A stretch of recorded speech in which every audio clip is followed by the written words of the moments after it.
Non, non et non. Chaque fois que je te touche, c'est la même chose. Tu ne fais que crier de douleur. Tu me dis que tu ne sens aucun plaisir avec moi. Calme-toi, chérie. Ce n'est pas de ma faute. Je n'aime pas que tu sois dans cet état. C'est à cause d'une tradition insensée que je me trouve moi aussi dans cette situation.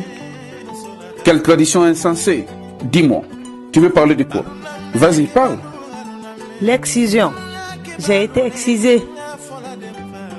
Je me rappelle encore, quand j'étais toute petite, ma maman m'a amenée au village pendant les vacances pour m'exciser. C'est ainsi qu'on m'a attrapée pour m'exciser.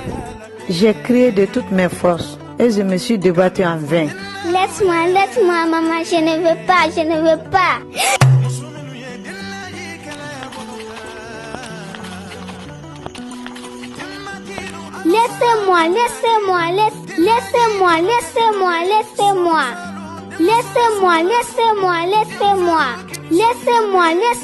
Laissez-moi.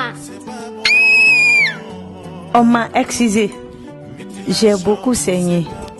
Commence alors pour moi une longue période de souffrance, des infections, avec des maux de ventre terribles. C'est à cause de cette mutilation, quand tu me touches, je ne ressens aucun plaisir. Sinon, franchement, je t'aime. Et tu as été la seule victime? Bien sûr que non. Nous étions nombreuses. Je me rappelle encore des cas de mes copines Fanta et Pauline. Quand Fanta a été excisée, elle a poussé un cri énorme. Et après son mariage, elle a eu une grossesse très compliquée et douloureuse.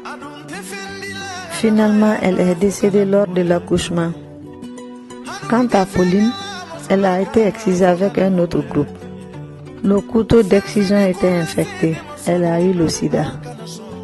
Elle était très grosse, mais elle a dépéri et est décédée à son tour.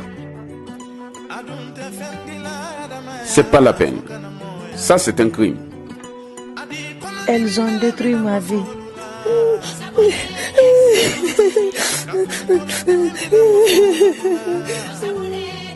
En excisant vos filles, vous leur faites couler du sang, tout en leur blessant dans leurs âmes. Cet audiovisuel a été réalisé par le ministère de l'Action sociale, de la promotion féminine et de l'enfance.